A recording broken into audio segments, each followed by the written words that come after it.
Hey guys, Nary here from Drakewing Gaming. Some of you know me on Twitter, The Gaming Dragon. Today I'm coming at you another Let's Play episode of Dawn Chorus, Bjorn's Path. So, I'm a little fuzzy at the last place. Oh yes, the locker room. Okay, that sounds good.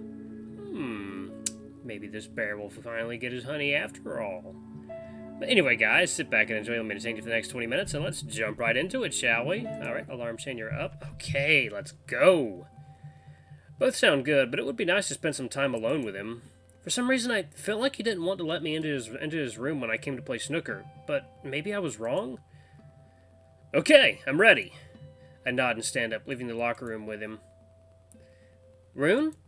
Walking out into the corridor, we walk straight into the deer. Shh. Shh. Listen. We stand quietly, listening in. Do I hear piano?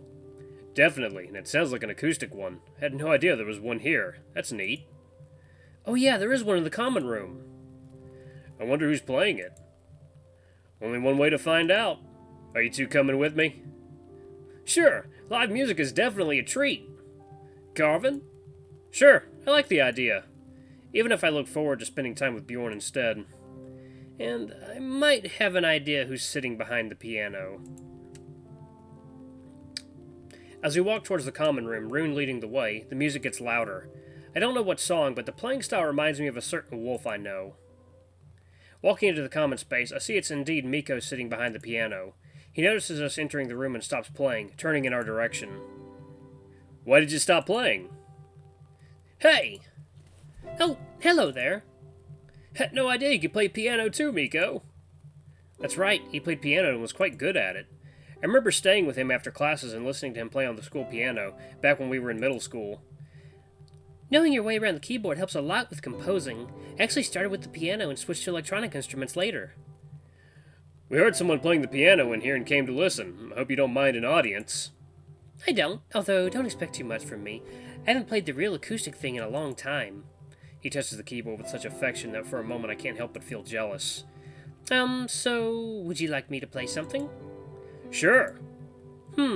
Maybe this one. Miko turns towards the piano and lifts both his canine paws, wiggling his fingers for a moment before putting them down on the keyboard. Everyone goes silent in an instant, leaving only the crackling from the fireplace resounding in the room. Miko begins playing the piece, soft piano notes reverberating around the room.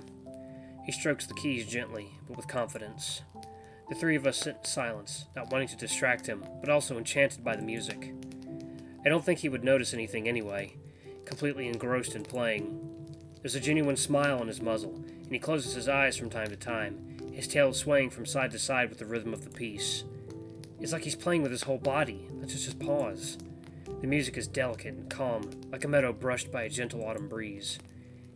It makes me feel like I'm floating above the ground, or being carried away by a gentle stream. It's touching. It's touching something deep within me that I haven't felt for a long time. His paws move elegantly in wide sweeps across the keys. It takes some effort and he has to slow down in some parts, but from the look on his snout, it's clear that he's having a lot of fun. He looks really happy when he plays. Yeah, I remember that from the times we were in middle school together. He always looked genuinely happy.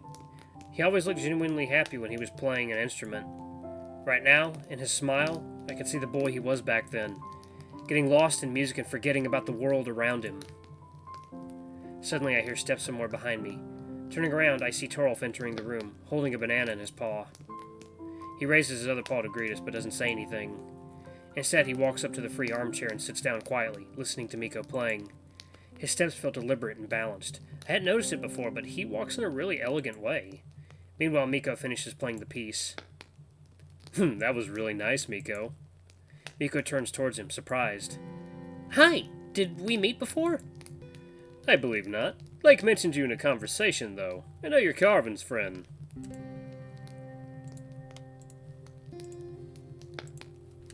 My name is Torolf. It's a pleasure to meet you. A pleasure for me as well. That was something, Miko, really. Aw, thanks. Even if you're saying that only out of courtesy, I can't help but envy him. I myself struggle with playing anything on piano, and there wasn't any fun in it for me. When I was listening to him play, I always felt inadequate. He started a bit earlier than me, and that was enough to discourage me. Miko used to tell me that pushing through the first phase of playing anything is a huge effort, but for me it seemed like it would never get out, like I would never get out of that phase. The truth is, I never applied myself, while Miko kept practicing and practicing. Now he's better than I ever will be. No, that was really great. Where did you learn to play like that? Well, we had music lessons in school, like everyone in Finland. We were playing mostly stringed and wind instruments, but we had the basics of piano too. I spent a lot of time playing piano by myself after classes. Oh, does it mean that you can play piano too, Carvin? Not really. I had music lessons as well, but I was never good at it. Maybe you remember something from then, though. Maybe a few melodies, that's all. Would you like to play too? Oh, I don't know. I haven't played in a long time, and I was never good to begin with. Aw, come on. I'm sure you're better than you think. We won't make fun of you, don't worry. He has worry written all over his face. I don't know if it's a good idea, Rune. Chop, try playing piano. Let's do it. Hell yeah, let's do it! Well, I can try. I have no idea what I'm doing. Why is it always so hard for me to refuse when others ask me politely? The excited look on Rune's face was too much for me. I just couldn't let him down. Even though I know in the end I inevitably will. Oh! My god, Miko, what happened? Miko stands up from the piano and moves on to the closest armchair. I reluctantly walk over and sit down where he sat a second ago, in front of the instrument. Resting my paws on the keyboard, I notice they're shaking. What should I even play? I try to think of any track I was ever learning. There is one that was fairly easy to play, and I think I remember it. I play the scale in which I think the track was composed, just to make sure that I remember it correctly. I don't know why among all the ones I've tried to learn, this one stuck with me. I haven't listened to it in a long while. Okay, I don't really know what I'm waiting for. Not without some hesitation. I play the first note of the track, and then the rest of the chord. The weight of the keys feels surprisingly familiar, and the chords sound nice and sweet. I forgot how nice it feels to play. I was never happy with my playing, but only now I remember I enjoyed it. I still feel everyone's eyes on my back, though. Okay, focus. I just need to go through the piece and not make any obvious mistakes. Desynchronizing left and right paw is just as hard as I remember. People often don't realize that, and I think that playing slow piano pieces is easy, but that's definitely not true. Okay, that's all I remember. I turn around to face the rest and see them all looking straight at me. See? That wasn't bad. Yeah, sure. Carvin? Hey, I really mean it. Cheer up, you look like you're gonna cry. That was cool, Carvin. It really gave me chills. I really love Digcraft music. I'm glad you played that one. Bjorn. Miko gives him a disappointed look and shakes his head. Okay, that's quite funny. What's wrong? That's not Digcraft music. That's a masterpiece from the 19th century. Oh, we're sure that was Norway from the soundtrack. Would fit the occasion. I haven't played the game in quite a while now, though. Always loved the music from it. It evokes so many memories now. I'm glad to see the time I spent teaching you did not go to waste, though, Carvin. Oh, right. That's why this piece stuck with me. It was the one Miko himself taught me. Frankly, I surprised even myself, although that wasn't the best performance of this piece, to put it lightly. And it's not like I remembered much of it anyway. For someone who didn't play for a long time, that's really impressive, Carvin. You're really kind, all of you. I stand up from the piano and walk back to the sofa. My legs feel all wobbly under me, but I try to look calm and composed. I can't help but let out a big sigh of relief when I sit back down, leaning forward and hiding my snout in my open paws. Rune gets up and walks up to me, petting me on my back reassuringly. You did well, Carvin, don't worry.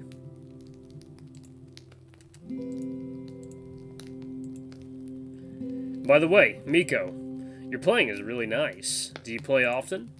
Not really. I used to, but that was back in Finland. Here I don't have a piano I could practice on. I do have a synthesizer with a keyboard, but it's definitely not the same. Pianos have weighted keys with a completely different feel and playing dynamic. I can't imagine performing something other than Bach's fugue on a synth. Why that, if I may ask? Those are written for organs mostly, and so the dynamics are completely different. You don't need a piano's dynamic range and subtlety to play those. I understand. So you play electronic music too.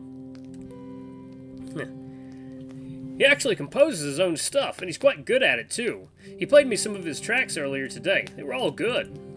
Miko blushes at his words, putting his huge fluffy ears down. Aw, bless you, Miko's cute. Unlike me, he never liked being in the spotlight, no matter what.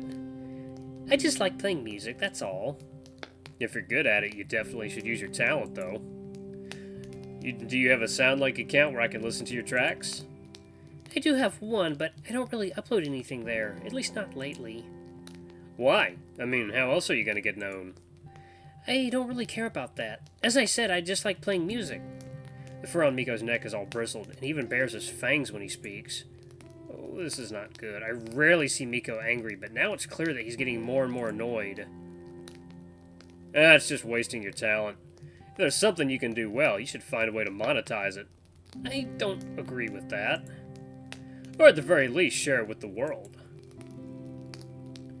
Torolf, you've just told me to not pressure Carvin into anything, and now you're trying to talk Miko into things he told you he doesn't want to do. Torolf looks at Rune and then at Miko again, clearly taken aback. You're right. Sorry, although I won't change my mind about it. I'd be glad if you respected my approach to what I do. Thank you. Oh, that was definitely the most hateful thank you I've heard in a long time. Well, the atmosphere in the room is completely ruined. I glance at Bjorn, who has been quiet for a while now. He's looking down at his paws, just playing with the cuffs of his hoodie, looking as if he wishes he was anywhere but here. Anyway, I really enjoyed listening to you play, Miko. I love the sound of a piano. I know it's fairly common sentiment, but piano might be my favorite instrument. It has such a magical, romantic quality to it. I regret picking up guitar instead of a piano a bit, just a tiny bit. Actually, I wonder how does piano relate to guitar, if knowing how to play one helps with the other. Miko, can you play the guitar too? Just what I learnt at primary school. It was so long ago that there's no point in even mentioning it. I remember maybe one song, it was an easy one, by Neutral Minnow Hotel. Oh yeah, of course, you mean that stereo plane over the sea? That one, exactly, yeah! It's a classic. I don't think I've ever heard it. It's not the kind of music you look for, it's the music that finds you.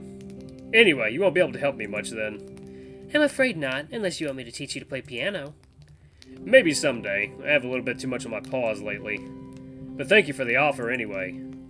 Would you mind playing some more, Miko? I don't remember the last time I heard someone play piano live. Actually, I don't think I've ever attended any piano concert. It feels different than listening to records. I can't really say what it is exactly, but it just feels so much more alive and magical.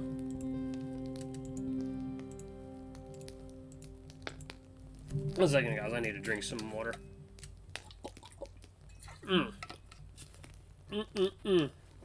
Oh, that's good. That's good. Okay.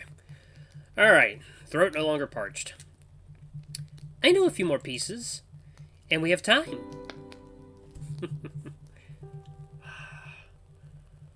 Time. Something we never seem to have enough of. Except only on very rare occasions. As we sat together listening to Miko play, day slowly turned into night. Leaning on Bjorn, through the window I observed the last minutes of the evening sun, painting the sky red and orange. Soon after, the clouds started to give way to a clear, silky smooth sky, slowly fading to black. So many things happened today already. The afternoon is over, but the memories of it will stay with me forever. Yep, always hold on to those cherished memories. Days end so fast here up north during winter. I don't feel tired at all, quite the contrary. I'm full of energy, even though it's already dark outside. Above me, the stars look like small pebbles scattered across the night sky.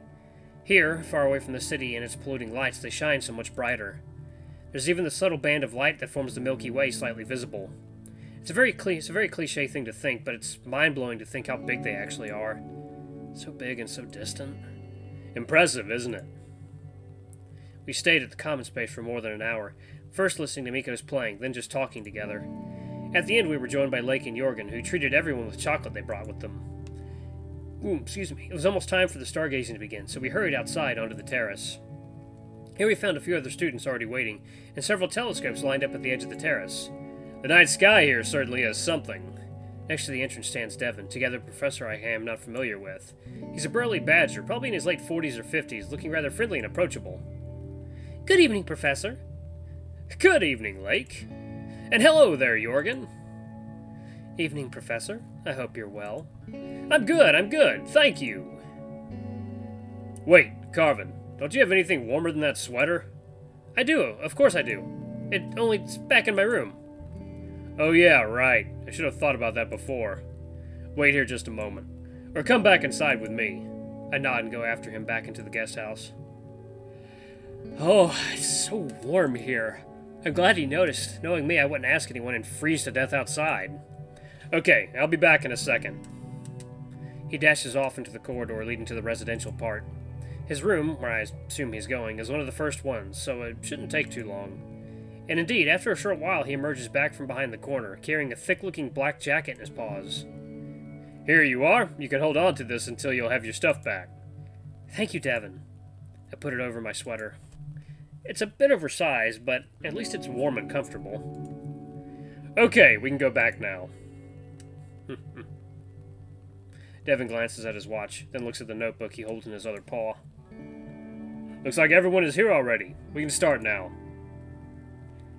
Let me introduce you to Professor Arn Fang, who will give you a crash course in astronomy and stargazing tonight. Thank you, Devin. Hello, everyone. It's nice to meet you all. So, you're here because you've signed up for stargazing as your activity for today.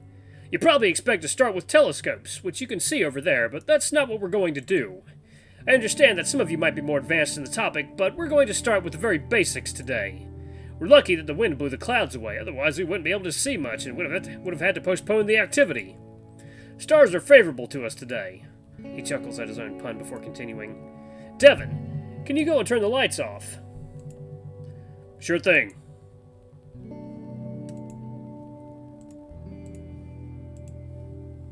Stargazing for someone not versed in it might seem uninteresting. It's just looking at the sky, isn't it? Well, in a way it is, but it becomes more interesting when you know what you're looking for. The sky is a truly beautiful thing unto itself, but knowing what you are looking at transforms the experience. We will start our course with the simplest exercise. Look at the sky and try to locate the Ursa Major constellation. That's easy, Bjorn is standing right there. Lake points at the bear and whispers to Jorgen, who upon hearing that hides his face in both his paws with a sigh. Thank you, Devin. So now you can find the Ursa Major by yourself. You look up at the sky, but have no idea what to look for. I've heard about that constellation, but at first glance it's hard to recognize anything even a bit Ursine looking. If you found it, please raise your paw. Glancing around, I see a few paws already in the air. I myself have no idea what to look for, though. Okay, so now, how to find that constellation in the sky? When you look at Ursa Major, in its tail you will surely notice a familiar shape. You may notice this group of stars as Karlsvognen, Charles Wagon, or the Plough. Plough? That's Big Dipper for you, Devin. Ah, sorry. British English sometimes still confuses me. Oh, that makes it much easier. I think everyone at least once in their life found the Plough in the sky. Only, unlike the city, the sky here is filled with a multitude of stars. How am I supposed to find anything among so many? Counterintuitively, you may find out that locating specific stars is harder here because of how many stars are visible.